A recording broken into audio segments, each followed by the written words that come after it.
today we will explain about the labor market in Canada. This is an article, and we will try to relationship all the chapters and the learnings during this macroeconomics analysis. The team are we are the team: Blazing, Diana, Camp, Olowakil, and me, Erica. Let's start, please. Thank you, Erica.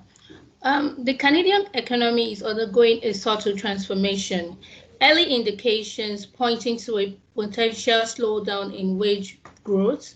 Wages in Canada has increased by 5.1% year-on-year in May, only slightly less than 5.2% increasing in April. Inflation peaked at more than 8% in June last year and gradually moderated to 3.4% in May of this year. The Indeed website, that's the website where people can get jobs, has observed that wage growth is low and within mid-paying jobs. Posting remains stronger in sectors such as construction and manufacturing.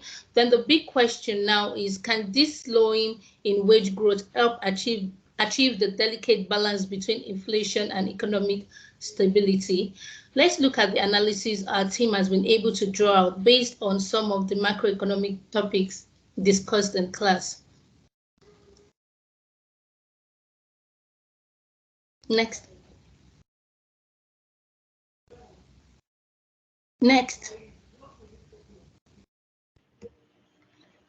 Okay. I'm going to talk about, about economic activity and performance. Okay. In macroeconomics, there are three important key indicators: are the rate of growth of real national income, the rate on inflation, and the rate of unemployment. And specifically, I have to highlight two important points in macroeconomics, that there are the inflation and wages. But first, we have to understand that a concept about inflation. What is inflation? Inflation is the persistent increase in prices, and the inflation indicator appears the comparison between CPI to the previous year and the CPI to the actual or current year. So is the comparison between two periods of time. This is inflation. Okay, so according to the article, in July, a slowdown in wage growth and a slow decline in the inflation rate began to be observed. This could mean that the employees gained purchasing power that was lost. The inflation rate declined due to because there are variations in the prices of goods and services. And what it means? This means a variation in the IPC and variations in the market labor, specifically over wages. Since employees do not desire to see their purchasing power decrease, there is pressure to raise wages when prices rise. Is almost logical. Is a struggle against inflation. The Bank of Canada takes a number of factors into account, including wage growth. It is important that the Bank of Canada controls its growth with a property policy, because it's facing disproportionate growth. The population could lose purchasing power and become poorer is a big risk. The idea is to help reduce inflation pressures. Okay, regardless, the wages are cooling and we are still experiencing extremely high demand for labor and other goods and services. It means that where inflation is down, the labor market remains in a good shape. And there are or the majority of businesses are less optimistic about pay and price rises. And finally, in this analysis, it is premature and accelerate to say that inflation is decreasing and to expect levels. And the Bank of Canada should seek to ensure that the inflation and employment rates are in balance where the labor force can access goods and services and fair prices while maintaining sane employment rate. Thank you.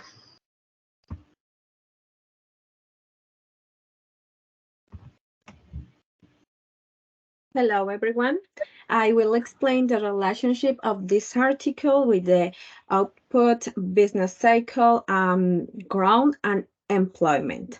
After analyze this article about the slow in the labor market in Canada, and its relationship between the production environment, the business cycles, the growing, and the employment, we were able to into nature the labor productivity ground that can leave the positive outcome gaps. According with the payroll discussed in this article, the economists suggesting the labor demand continues, and this is the that the bank wants to happen in the labor industry, the labor market, ¿sale? In the other hand, employment has the gaps of negatives results. However, the employment rate remains historical low, and this can consider the one good point for the economy in the country. The economist experts have housing be the only thing that needs to happen for the inflation can down or return to target. According with the study, the Indian records, the Indian reports posted in Canada indicate a wage ground has collapsed some way for per cent than the May 2023. The article mentioned the labor force and the salaries are growing like before to the pandemic. This is one of the important points during this article because the employment is a crucial component of the financial economic in the country. So if the country has a good employment levels, can contribute to down the inflation. However, the government need new strategies and the economists need study the different new points to contribute the inflation, not just the salaries and the employment, is a cycle economic. So now my partner will continue.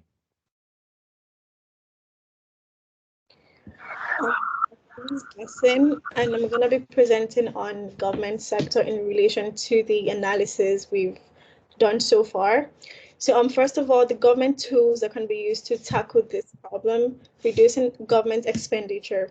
So basically, if the government decides or kind of uses a technique to reduce the money, the cash inflow, basically like the outflow of cash from the government, people would have less money to spend, and people have less money to spend on things, goods and services. So this could be a tool in, um, in maintaining a balance in the inflation. Secondly, is tax policy adjustments, influencing consumer spending and aggregate demand. So if the government decides to say increase tax, people would obviously have less disposable income, and hence like inflation, it would have a positive effect on inflation, obviously for the people that want to spend their money. This would be a problem because you're paying more money to the government, so you have less money to spend. But this could potentially reduce inflation. Second is fiscal policy measures. So there's automatic measures and discretionary measures. For the automatic measures, they can use progressive taxation for stability. So if they like say, like I said earlier, increasing taxes that people pay, people would obviously have less money to spend, because you're paying more in taxes, or whatever you want to buy, you'd have to pay higher taxes on it, so you want to spend less money. So this could potentially also tackle inflation. Second is discretionary measures. So stimulus packages and infrastructure investments, it could be used to not generally, you can't exactly directly target inflation rates. Like it can't exactly help the government to reach the inflation rates they want to get to, but it would, in a sense, kind of attack some or solve some economic problems, basically, because the government is providing stuff like food or free education. So this would help in a sense, like for the wage growth, because the problem we're kind of facing right now, or the problem the Canadian economy is facing, is reduced wage growth and high inflation. So if they're providing certain things for less prices or for free, basically, so the wage growth would not really be an issue, because like your wage is still there, but it's not as high as you want it to be. So it would not be a problem if the government is providing some things for free. Thirdly is balanced budgets. So sustained budget deficits. Okay, so this basically is if the government decides to reduce how much money they're spending on their budgets, because obviously the government has a budget, and it's probably for things, it's not probably, it's definitely for things in relations to the citizens of Canada. So if they reduce how much money they're spending on their budgets, it would kind of it could potentially reduce inflation. And this would kind of bring a balance to the whole situation. It would help the balance, the equilibrium of the economy. Yeah, next slide, please. Okay, so wage growth versus inflation. The dilemma in this situation, in the article we've chosen, is the effect of wage growth on inflation. And basically, wage growth would help people to have more money to spend, more money to do stuff, basically more disposable income. But at the same time, wage growth could also fuel inflation. So that's the problem. The problem is finding a balance to the situation, like finding how to have people get higher wages, but having higher wages at not with the cost of higher inflation, basically. So that's it. And government's recommendations, some of the things the government, as I've said earlier, all these things I've mentioned earlier are measures the government can put in place to kind of tackle inflation. It might not be direct, it's never direct, right? Because it's the government and it's the economy, because you have to consider the people, you have to consider the country as a whole. But some of the recommendations the government can put in place are balanced fiscal policy, prudent spending, which is like in terms of their budget, like reducing how much money they're spending on stuff, basically like things that can be cut out. If it's cut out, then it could help the inflation situation, but still like help citizens have higher wages. Then thirdly is tax policy adjustments. If they increase taxes, citizens would definitely not like it, but it could help the inflation situation as well. At the same time, it would not affect people's wage growth.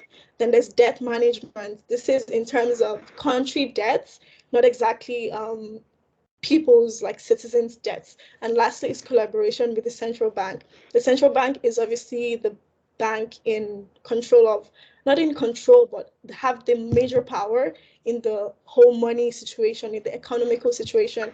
So a collaboration with the central bank could also help tackle this problem. So yeah, thank you.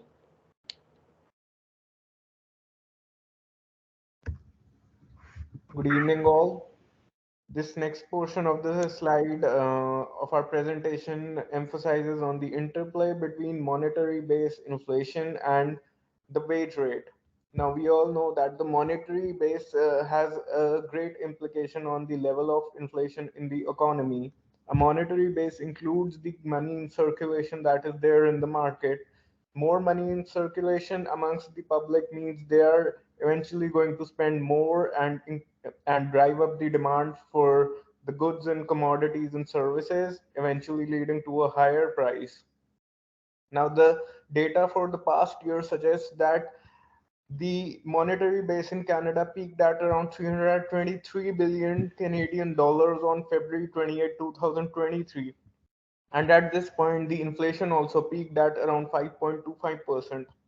However, for the subsequent quarters, the monetary base reduced to as low as $294 billion. That was on the June 30th of 2023. And at the same time, the inflation also dropped to a low figure to as low as 3.27%. Now, the empirical data also suggests that every time there is more money in circulation, there is a rise in inflation. It was also seen previously that whenever there is an demand rise in the economy, the central banks are constrained to drive up the interest prices for the lending. This causes the consumers to borrow less money and eventually defer their spending, and eventually leads to a drop down in the prices. And this can be done as a countermeasure by the Bank of Canada, as our colleague also discussed, to deal with the inflation. Now, the next factor is also the wage growth. Now, the more the wage growth, the more will be the money in circulation, because there will be more household income.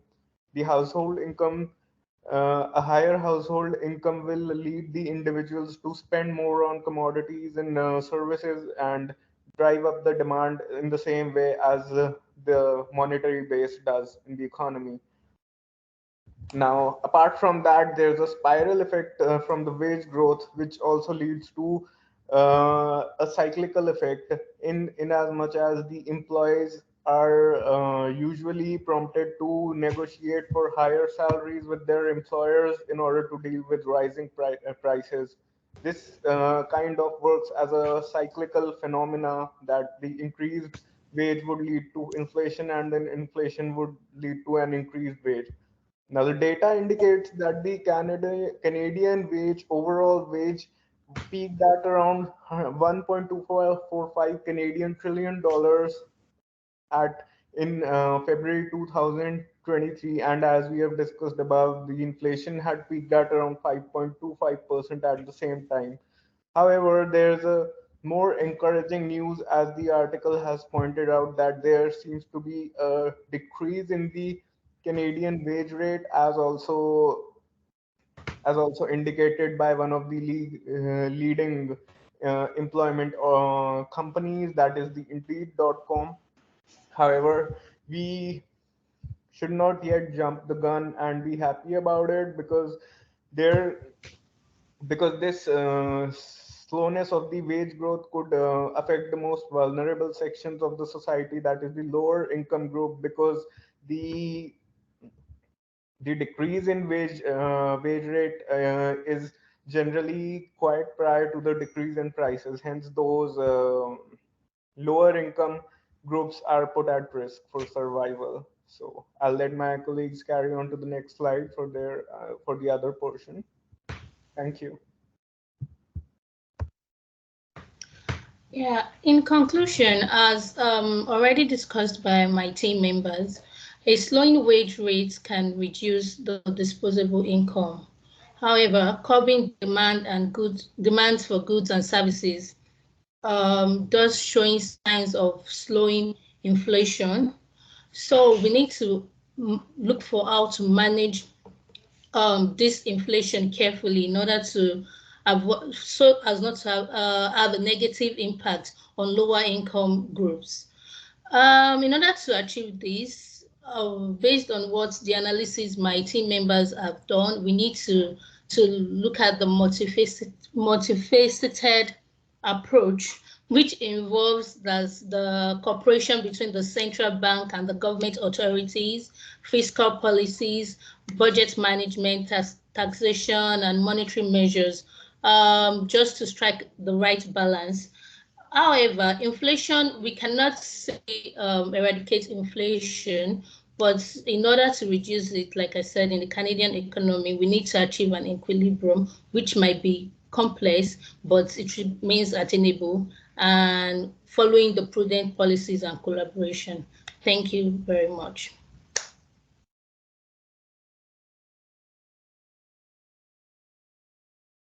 Oh,